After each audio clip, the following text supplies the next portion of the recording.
Queridos hermanos, nuestro superior general de la Congregación de la Fraternidad Sacerdotal San Pío X manda de vez en cuando una carta a todos los sacerdotes y a los fieles. En su última carta del 23 de abril de 2023, domingo del Buen Pastor, el reverendo padre don Davide Pagliarani, superior general, nos mandó esta carta que voy a leerla para que llegue a su conocimiento también fácilmente. El tema, dice el superior general, es la pureza de corazón. Solo la pureza de corazón mantendrá en nosotros la pureza de la fe. Queridos amigos fieles y bienhechores, en nuestras circunstancias históricas, Dios ha llamado a la Fraternidad Sacerdotal San Pío X a una batalla muy especial por la fe. Para nosotros se trata de conservarla, profesarla, amarla y transmitirla. Entonces, varias cosas: conservar, profesar, amar y también transmitir. Hemos de comprender las razones profundas de esta lucha, sus exigencias y a qué nos han de llevar para poder sacar así todas las consecuencias para nuestras almas. En primer lugar, la fe, piedra angular intocable. La fe es, aquí en la tierra, la anticipación de la visión de Dios que tendremos en la eternidad y a la cual cederá el lugar. Es el conocimiento sobrenatural de Dios y de todo lo que a Él se refiere, sin posibilidad de error. Por esta razón, es un todo integral que recibimos de la bondad de Dios, que nos comunica el conocimiento que Él tiene de sí mismo. En esta perspectiva entendemos que la fe es por excelencia la expresión de la verdad sobrenatural concedida a las almas sin la menor posibilidad de error. Dios tuvo la bondad de revelarse, de hablarnos y comunicar ese depósito de verdades reveladas a la Iglesia para comunicarlo a cada alma. La fe es algo muy distinto de la opinión o apreciación personal de alguien que elegiría su propia verdad por encima de cualquier otra, según su propio juicio o experiencia. Una tal verdad corresponde más bien a la fe, entre comillas, de un espíritu liberal, vaciada de todos los elementos sobrenaturales y reducida al nivel de una opción política enteramente cuestionable. La fe es un conocimiento de otro orden, claro, la fe divina y católica, esencialmente sobrenatural, en el que contamos con la garantía absoluta de no equivocarnos, porque el más mínimo error sería incompatible con la verdad divina. Dios no puede equivocarse ni engañarnos. Comunicó esas verdades a sus apóstoles y mientras los apóstoles a los sucesores, a la Iglesia. De hecho, una verdad que contuviera incluso un solo matiz de error dejaría esencialmente de ser divina y de ser la verdad. Por ejemplo, un Cristo que fuera al mismo tiempo verdadero Dios y verdadero hombre, rey y profeta, pero sin ser redentor, no sería el verdadero Cristo de nuestra fe. Tampoco sería un Cristo disminuido, que no puede existir, sino esencialmente otra cosa. Un solo error corrompe irremediablemente todo el edificio de la fe y del dogma. Lo mismo que unas pocas gotas de veneno son suficientes para hacer que una gran cantidad de agua no sea apta para el consumo.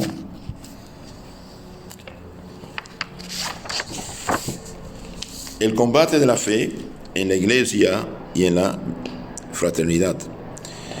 Esta premisa es indispensable para comprender por qué, a lo largo de su historia, La primera preocupación de la Iglesia ha sido defender la fe.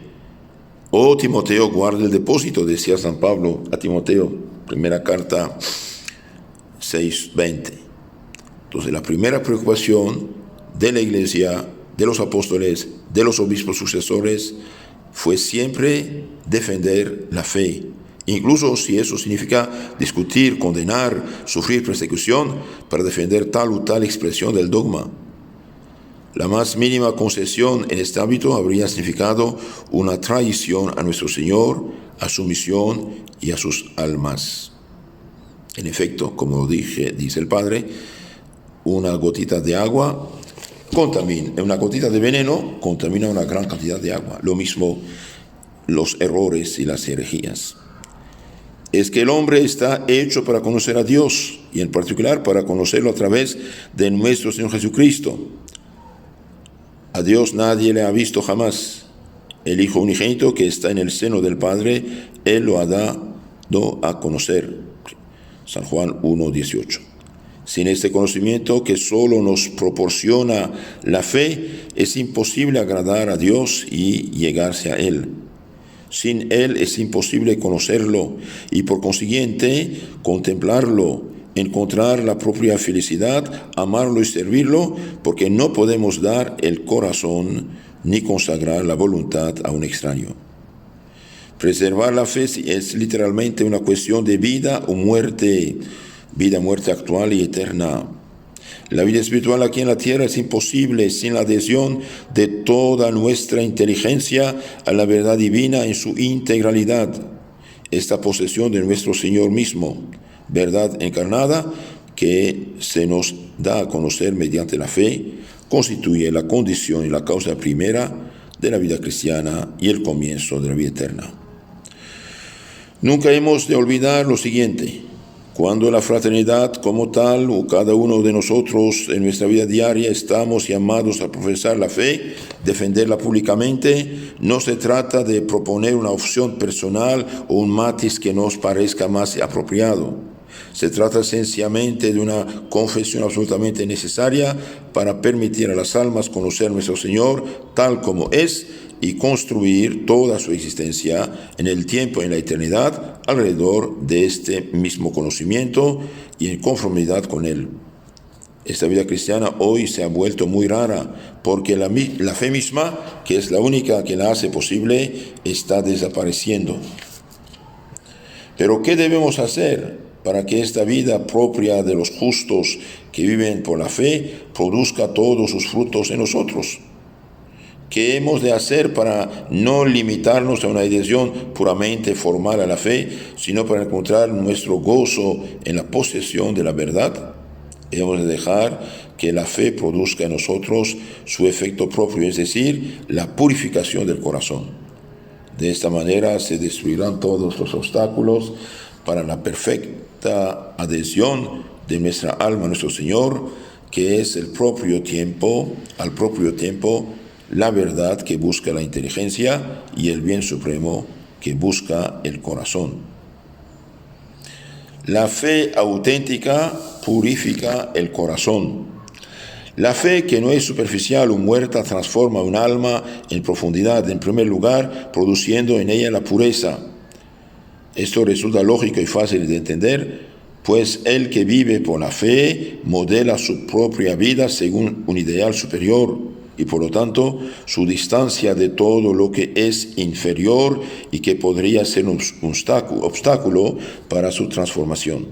En otras palabras, la fe auténtica acompañada de la caridad tira de un alma hacia arriba y al hacerlo la aleja de todo lo que es terrenal o mundano. La aleja de toda impureza. Tomemos un ejemplo del gusto de Santo Tomás. Un metal que vuelve impuro si entra en aleación con otro menos noble. Un metal se vuelve impuro si entra en aleación con otro menos noble. La plata no se vuelve impura por la aleación con el oro, que al contrario aumenta su valor, pero sí por la aleación con el plomo. Lo mismo ocurre con el alma, que tiene más dignidad que todas las criaturas temporales y corporales. Se vuelve impura si se somete a ellas por un amor, un apego desordenado. El alma se vuelve impura si se somete a las criaturas por un amor, un apego desordenado. Y en cambio se purifica de esta impureza por el movimiento contrario, es decir, cuando tiende a lo que está por encima de ellas, o sea, tiende a Dios. Es evidente que este movimiento depende de la fe, que es la única que lo hace posible. Para poder acercarse a Dios hemos de conocerlo, para poder conocerlo hemos de creer en Él. Por eso el primer principio de la purificación del corazón es la fe. Si esta fe encuentra su perfección y una caridad auténtica, produce una purificación perfecta. Entonces, mientras más uno conoce a Dios y ama a Dios, más se purifica del apego a lo material, a las criaturas. Y es que la fe excluye ante todo la impureza que se opone a ella, la impureza del error en la inteligencia, la impureza del error en la inteligencia. Pero si le permitimos actuar, si le permitimos transformar el alma en profundidad, acaba destruyendo toda impureza moral y cualquier obstáculo para la unión perfecta entre el alma y nuestro Señor Jesucristo. Eso significa que después de la inteligencia también hace que el corazón se vuelva puro y por lo tanto libre. Esto es lo que significa la expresión: el justo vive de la fe. El alma pura irradia su fe y da testimonio de ella. Si tu ojo es simple, todo tu cuerpo es luminoso, dice Cristo, San Mateo 6:22. Así es como nuestro Señor expresó y enseñó esta verdad fundamental. En otras palabras, la primera profesión de la fe que espera de cada alma es la de una vida luminosa, que es el reflejo visible de lo que el ojo del intelecto contempla en la fe. Esto es lo que da todo su valor a la vida de un alma y lo que la hace profundamente apostólica y capaz de mover a los demás. Porque esta luz no se puede esconder, y cuando más se hunde el mundo en la oscuridad del pecado, más brilla ella. Cuando un alma vive profundamente unida a nuestro Señor, cuando todo su comportamiento está inspirado por el deseo de agradarle y conformarse a Él, de reproducir en sí sus virtudes y de hacerlo todo por amor a Él, su vida irradia a tal punto que se convierte realmente en luz para el mundo. Por eso en todos los tiempos, pero especialmente hoy, el mundo no puede quedarse insensible al testimonio de la pureza. O se queda profundamente edificado por ella, o se enfurece por el reproche implícito que recibe de ella. Ese testimonio, como cualquier expresión de la verdad, divide. La fe sin la pureza de corazón está en peligro. No hemos de perder nunca de vista la estrecha relación que hay entre fe y pureza. No se puede conocer verdaderamente a Dios sin ser purificado por este conocimiento. Y al mismo tiempo no se puede pretender conocerlo sin la pureza. Hay una doble pureza, o más bien la pureza desempeña un doble papel en la vida espiritual y en la vida de la fe. Por un lado, la pureza de corazón es efecto de la fe y al propio tiempo dispone al alma al conocimiento y visión de Dios. En otras palabras, la pureza es tanto consecuencia como causa. Algo así como la luna, que puede tanto recibir la luz como difundirla reflejándola. De ahí deducimos que la mejor garantía para preservar la fe está ante todo en el esfuerzo constante por cultivar la pureza y en el amor a esta virtud. Cualquier otro esfuerzo sería en vano si no estuviera coronado por este resultado. Por lo general, el demonio, buen psicólogo y conocedor del alma humana, de sus debilidades e inclinaciones, no tienta a un buen cristiano directamente con la apostasía.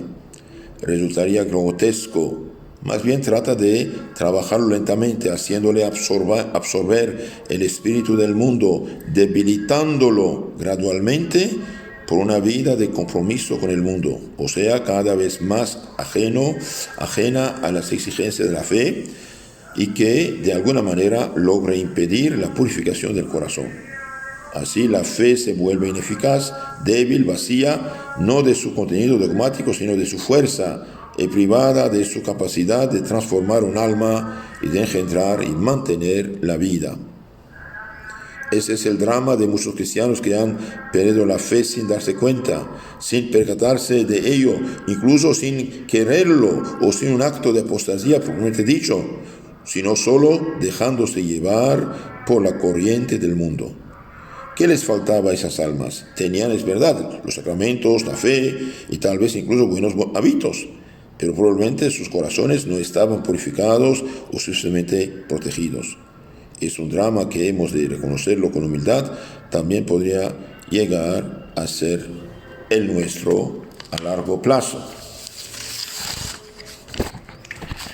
Es también el drama que, aplicado a una colectividad, estuvo en el origen de varias crisis en la historia de la Iglesia que condujeron al cisma y a la herejía.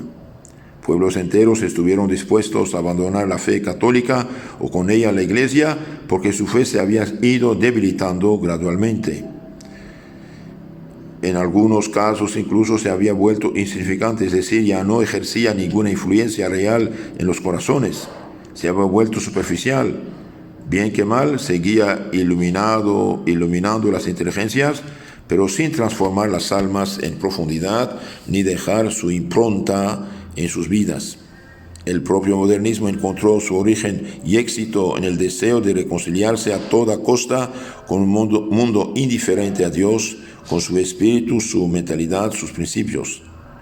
Se pretendía seguir creyendo, pero con la condición de vivir en armonía con la sociedad moderna y seguirla en su evolución intelectual y moral, es decir, alejándose cada día más de Dios y del Evangelio, viviendo el naturalismo.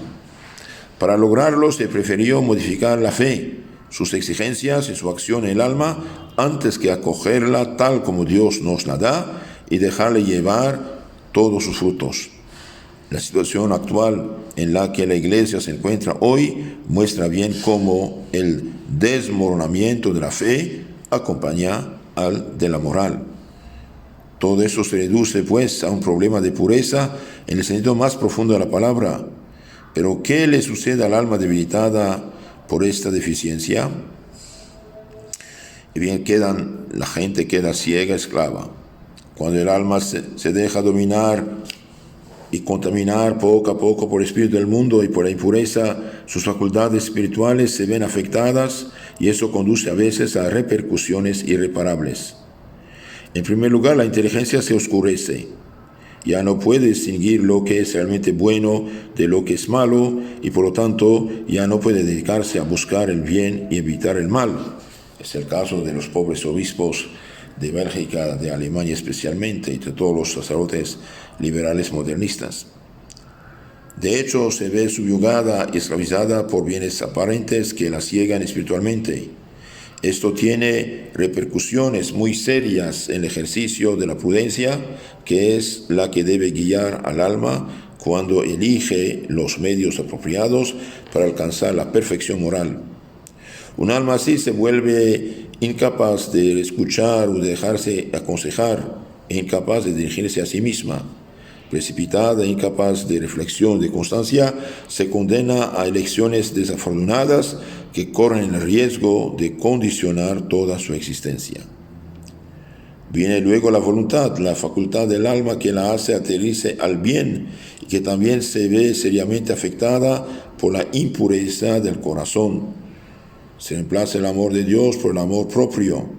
A pesar de la impresión de que es libre, el alma se convierte en esclava de sí misma.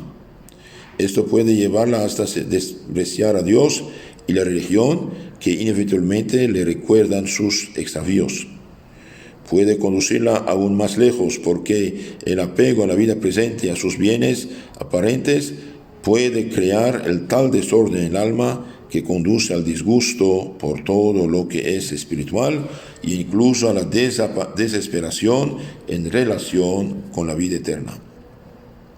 Este es el origen de la rabia y de la desesperación disimuladas que encontramos en muchos de nuestros contemporáneos, y sobre todo, este es el origen insidioso y silencioso de la pérdida de la fe.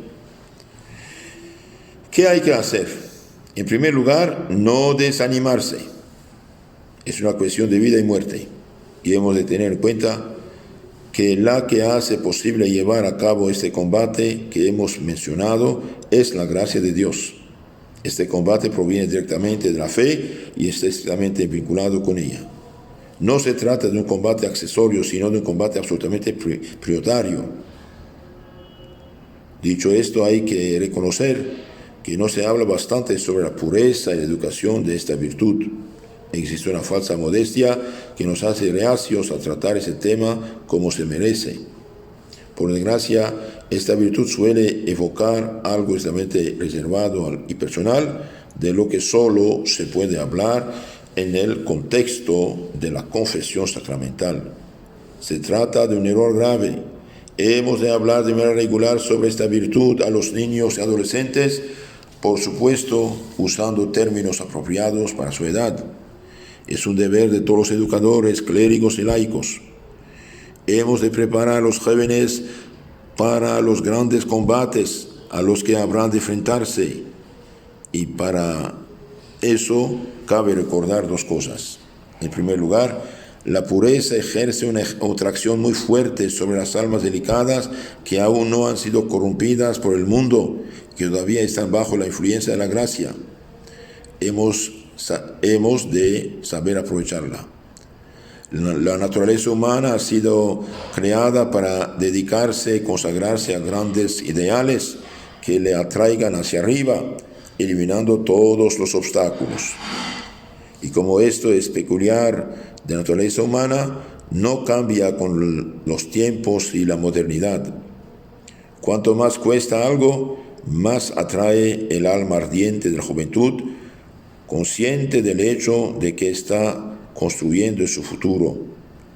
Bien educada y bien preparada, tendrá todos los elementos necesarios para ejercer la prudencia requerida en la búsqueda de este ideal. Pero no podemos dejar de proporcionarle los conocimientos, los consejos, los ejemplos que necesita. En segundo lugar, hay dos formas opuestas que deben evitarse en la educación de la pureza. Y es que somos fácilmente víctimas de una dialéctica entre dos errores que a menudo pensamos que podemos eludir encontrando un justo medio engañoso. Se trata, por una parte, del puritanismo, o sea, de reducir la pureza a un código rígido de reglas externas que se deben aplicar. Es una caricatura bastante evidente porque se corre el riesgo de evaluar la pureza con todo lo relacionado con ella, de acuerdo con la medida de una rigidez formal. Nada resulta tan tristemente eficaz para educar a los jóvenes en el culto de la apariencia y alejarlos de lo esencial.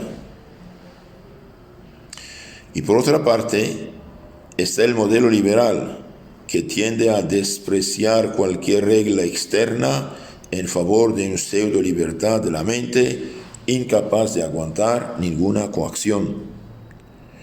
En el primer caso habrá una tendencia a ver el mal en todas partes, salvo ahí donde se encuentra en primer lugar, mientras que en el segundo caso habrá una tendencia a no verlo en ninguna parte.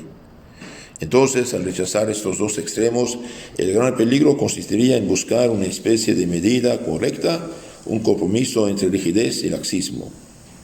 Hemos de salir de esa dialéctica que no nos aporta nada realmente útil. Tal compromiso no puede ser un punto de referencia y conlleva el riesgo de engañar y desalentar a los educadores para siempre. La verdadera purificación del corazón es algo muy distinto. Consiste en la búsqueda de la pureza como virtud que influye directamente de la fe, que transforma el alma en profundidad, que la trae hacia arriba. Para eso está hecha, que le permite fortalecerse y que la dispone a seguir el bien y así alcanzar su perfección.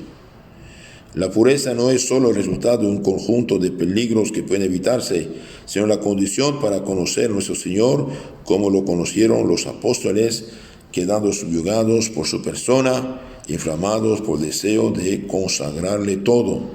Hemos visto su gloria, gloria como del unigénito del Padre, lleno de gracia y de verdad.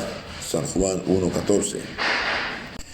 La pureza es la condición necesaria para leer el Evangelio, no como los diálogos de Platón o las fábulas de Esopo, sino como el libro aún capaz de convertir, de cambiar un alma y de cambiar el mundo. Es la condición para ser libre. Cuando la meta es clara y se conoce a la luz de la fe, cuando también quedan claros los medios apropiados para alcanzarla, cuando el alma comprende que su perfección y su gozo dependen de ella, y cuando se libera de todos los obstáculos, entonces es capaz de cualquier cosa para alcanzarla. Que Dios los bendiga. Mensaje el 23 de abril de 2023, Domingo de Buen Pastor, don David Pagliarani, superior general de la Fraternidad Sacerdotal San Pío X.